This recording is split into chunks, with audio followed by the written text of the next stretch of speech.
I'm thinking about all the life that was teeming just a moment ago with all of our kids in this space. How do we honor each one in the different motion and age and stage in which they are? And how do we acknowledge that there are milestones that come? I know this from experience lately, when an elementary school student becomes a middle school student. How do you mark that passage? We know when we look over cultures who have things like confirmation and rites of ritual that are connected to what your responsibilities are going to be in the world now as you make one more little step, like the salmon, towards adulthood. And Vicki mentioned what Robin Wall Kimmerer offers is that sense of the high school graduation. Perhaps in your mind's eye, you can go there, the pride, the pageantry, and a sense of accomplishment. We dress up with our little tassels and our robes with deep anticipation, and we celebrate because hard work has been accomplished. It's more than just a gathering, it's a ceremony because it's marking something very meaningful. Don's going to put up this slide just to help us kind of remember what Vicki has just said and allow that to sit with us about what ceremony can do. It focuses our attention and intention, elevating a simple gathering or action from the mundane to the sacred, taking time to pause and really acknowledge all that is before us. For Robin Wall Kimmerer, it also finds a way of celebrating reciprocity with the earth, offering thanks in return for what has been received from the land and from the Creator.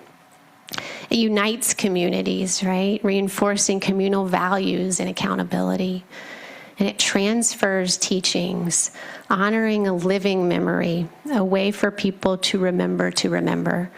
These acts help pass on traditional knowledge and values about how to live respectfully and well on the planet. And so it is that she invites us to see ceremony not just in human milestones, but in the rhythms of creation. And in a chapter located at Cascade Head, Oregon, she writes about the return of the salmon to the rivers of the Pacific Northwest, describing them indeed like it is a high school graduation. Indigenous communities gather to honor the salmon's journey, igniting a controlled fire as an act of ancestral and ecological stewardship. But then she imagines herself out there as time seems to stand still.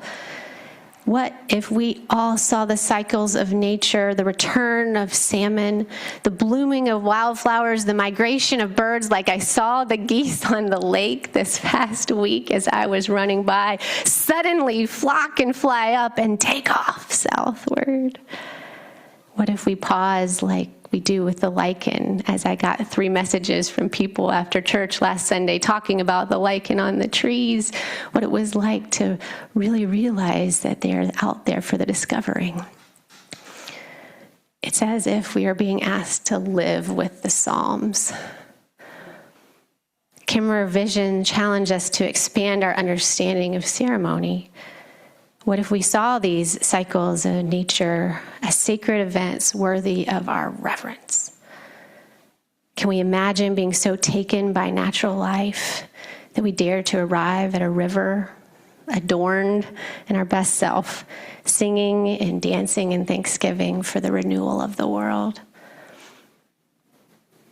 Now I want to share with you a moment, because it's one thing to read a book, whether it's the sacred reading like the Bible or something that I've found to be so sacred like braiding sweetgrass. It's one thing to read it and digest it, and it's another after some time has passed to remember it. Do you know what I mean? Those things that make an impression and you go back and you say, I think there was something really important here, and you pick it back up off the shelf and you say, what was it teaching me? That's the kind of interaction I've had with this text, because I heard a story this past summer and I said, oh, this reminds me so greatly. What am I supposed to do in relation to this news story?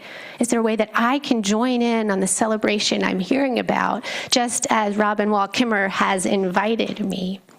So after a year after having read this book, I came across a news story that really felt like a living echo of this chapter in particular, thinking about the swimming salmon and how to give thanks. And I'm about to show you a short video capturing this. On July 11th, 2025, an Indigenous youth paddle expedition completed a 310-mile paddle down the Klamath River. This is in Oregon, south of where Cascade Head is. And it was the first full journey from source to sea since the removal of 4 dams in 2024. They trained for this moment, anticipating the restoration of the river's natural flow. And it was a new ceremony because it had taken tremendous work by many groups to get those dams removed.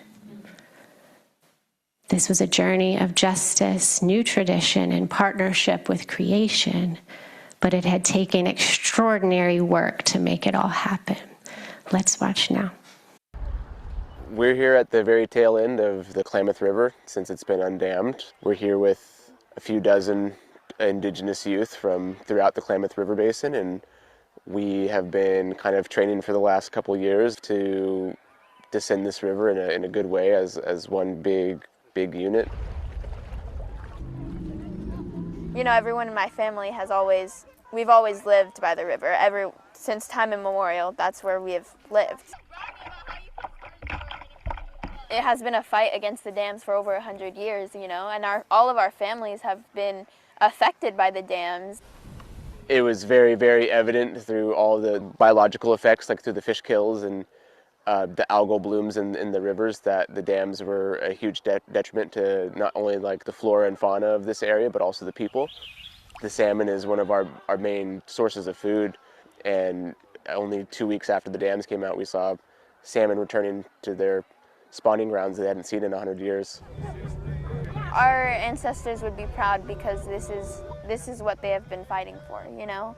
I kind of feel guilty, like I haven't done enough to be fighting, and now I get to have this relationship of joy. And I gotta remember, that's what our ancestors fought for. They fought for that so that we could feel this joy with the river.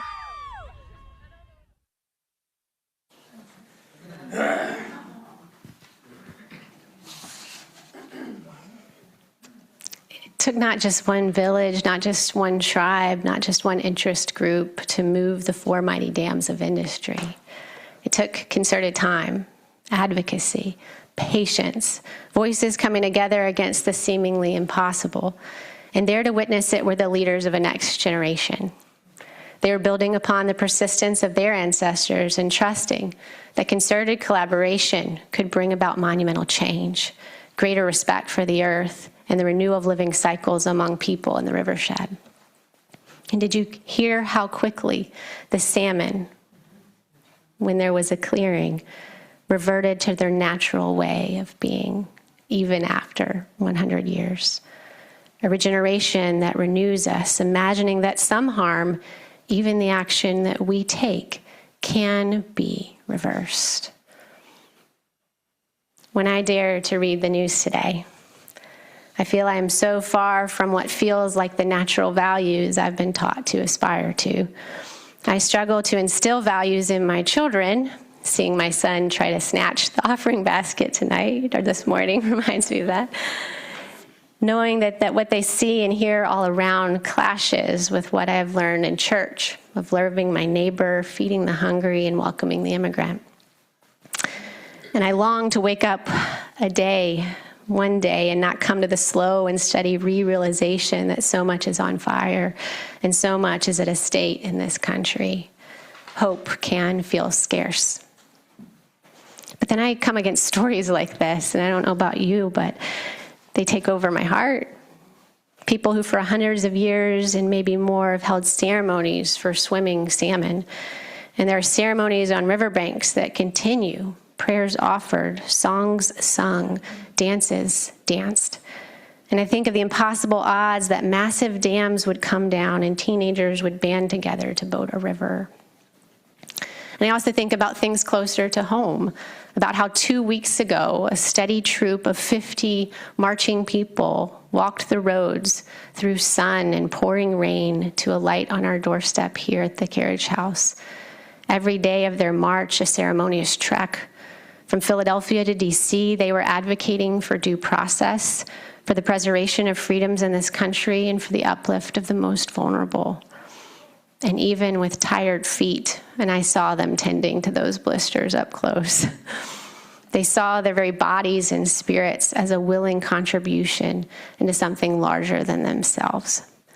And they alighted here, and here they found a shared meal, beautiful music, and words of encouragement. Thanks to you. So that each step they took on the land of the Piscataway, of which we reside here in Maryland, and as we were reminded by emissary Adam Green that evening, was keeping in a spirit of friendship, of intention with the people and the land. For even the greatest of dangers that we can enact on the land and ourselves, as we have repeatedly done, cannot prevent the revival and regeneration of new ceremony, visible signs of reciprocity, mutual love and respect between people, land, and all creation.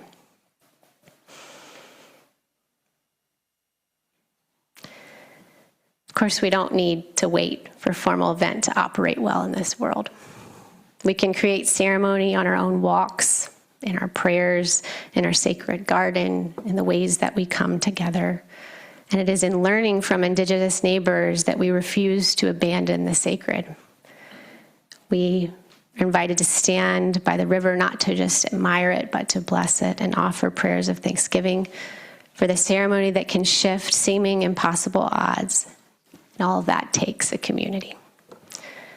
So here is a prayer of my heart this morning, that our ceremonies in each place that they generate as individuals and together as KC be acts of love and gratitude, that we give thanks for the salmon, the soil, the stars, and we can sing and dance and pray for the renewal of the world. We can work to change things, small and large, that put us in right relationship with the earth and with one another. I ask that you take a moment now in your own quietude. We'd have an opportunity to hear briefly from one another in response to this work of ceremony. As ceremony helps us to be in right relationship, what on your current journey helps you to feel in right relationship with our Creator and world?